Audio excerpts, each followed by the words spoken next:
ఇచ్చిన హామీలను అమలు చేయకుండా ప్రభుత్వం టైం పాస్ చేస్తుందన్నారు మాజీ మంత్రి కేటీఆర్. జీవన్ రెడ్డి లాంటి నేతలను కాంగ్రెస్ ప్రభుత్వం అవమానించిందన్నారు. కేటీఆర్ కామెంట్స్ కు మంత్రి అడ్లూరి కౌంటర్ ఇచ్చారు. తామే శాశ్వతం అనే పద్ధతిలో పాలించి ఇప్పుడు అధికారం లేకపోవడంతో కొట్టుకుంటున్నారని విమర్శించారు. ఇక 2 ఏళ్ల పాలన తిరోగమనంలో సాగుతుందన్న జీవన్ రెడ్డి కామెంట్స్ కు జగిత్యాల ఎమ్మెల్యే సంజయ్ కౌంటర్ ఇచ్చారు. పరిస్థితి మొత్తం మాకు తెలుసు అని చెప్పి ఉదరగొట్టింది మీరు. ఇవాళ ఏ ఒక్క హామీ అమలు చేయకుండా ఈ అపసవ్యపు మాటలు మాట్లాడుతున్నది మీరు. పెద్దలు జీవన్ రెడ్డి గారు లాంటి నికార్సైన కాంగ్రెస్ నాయకులను అవమానించి వారి ఆత్మగౌరవాన్ని దెబ్బతీస్తున్నది మీరు. ఇది ఒక జీవన్ రెడ్డి గారి విషయంలో కాదు నేను మాట్లాడుతున్నాను. నేను మొన్న డిప్యూటీ సీఎం బట్టి విక్రమార్క గారి కొడుకు పెళ్లికి పోయినా. ఒకరు కాదు, ఇద్దరు కాదు, ఒక 100-150 మంది కాంగ్రెస్ కార్యకర్తలు నా చేతిలో చేసి అన్న వచ్చేది మీ ప్రభుత్వమే. అది సందర్భము కాదు, రాజకీయ వేదిక కాదు, ఇంకోటి కాదు. ఎందుకు చెప్తా ఉన్నా అంటే కాంగ్రెస్ పార్టీ కార్యకర్తల ఆక్రోశమే ఇట్లా ఉంటే, సామాన్య కాంగ్రెస్ కార్యకర్తల ఆవేదన ఇట్లా ఉంటే, ఈ రాష్ట్రంలో రైతుల పరిస్థితి, ఈ రాష్ట్రంలో మహిళల పరిస్థితి, ఈ రాష్ట్రంలో పేదల పరిస్థితి, ఈ రాష్ట్రంలో 2 లక్షల ఉద్యోగాలని చెప్పి మీరు మీ చేతిలో మోసపోయిన యువత పరిస్థితి ఏ రకంగా ఉందో మనం అర్థం చేసుకోవచ్చు. మేమే మంత్రులం.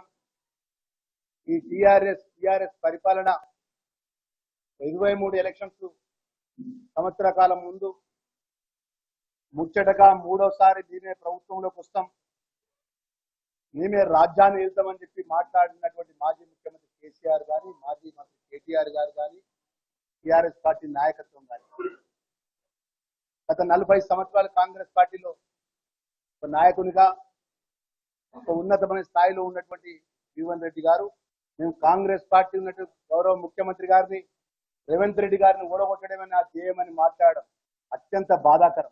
కానీ ఈ 2 సంవత్సరాల కాలంలోనే ఇవాళ అంటే 10 సంవత్సరాల్లో సాధించినటువంటి అభివృద్ధి సంక్షేమ ఫలాలు తిరోగమన దిశగా చెప్పండి.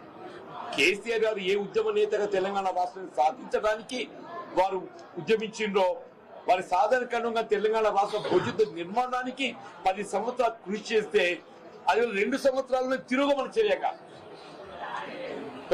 ప్రజలు ఏది ఇస్తుందో అంటే నేను ప్రాక్టికల్ చెప్తున్నాను. ఇవాళ నేను మీరేదో వచ్చిందో అని చెప్పని బిఆర్ఎస్ లో జాయిన్ కావాలని చెప్పి ఇక్కడ నిర్ణయం ప్రకటించడం కాదు చెప్పంటున్నాను.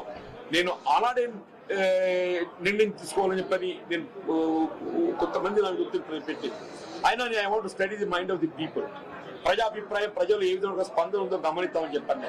మంత్రి పదవి రాకపోతే బాధ, తెల్లారే ఫోన్ చేసి అన్యాన మాత్రం కలిసి పని చేస్తున్నాడు, మంత్రి పదవి ఇస్తాం అంటే దొల్లంటే ఏముండకపో. లాస్ట్ మొన్న ఉన్న మాట వారి నోటకెళ్ళి బయటకు వచ్చింది.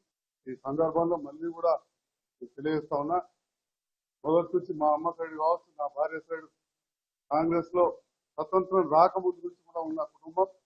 ఇటు మా నాన్నగారి సైడు మా చిన్నతాత ఫస్ట్ కాంగ్రెస్ పార్లమెంట్ సభ్యులు కరీంనగర్ జిల్లా నుంచి కాంగ్రెస్ పార్టీ సభ. మా నాన్నగారు ఏనాడు రాజకీయాలు లేకున్నా కానీ పార్టీ కార్యక్రమాలు నా ఇంట్లో జరిగేది. మేము పుట్టక ముందు నుండి కూడా పుట్టిన తర్వాత కూడా జరుగుతున్నాయి. ఈ రోజు కూడా నా ఆఫీస్కు మంత్రి గారు, జిల్లా అధ్యక్షులు, మిగతా నాయకులు, పట్టణ అధ్యక్షులు కొత్తమౌడి గారు, జిల్లా అధ్యక్షులు, అదేవిధంగా అత్యంత సీనియర్ నాయకులు మిత్రులు బండశంకర్ గారు, మిగతా అందరూ కూడా సీనియర్ కాంగ్రెస్ నాయకులు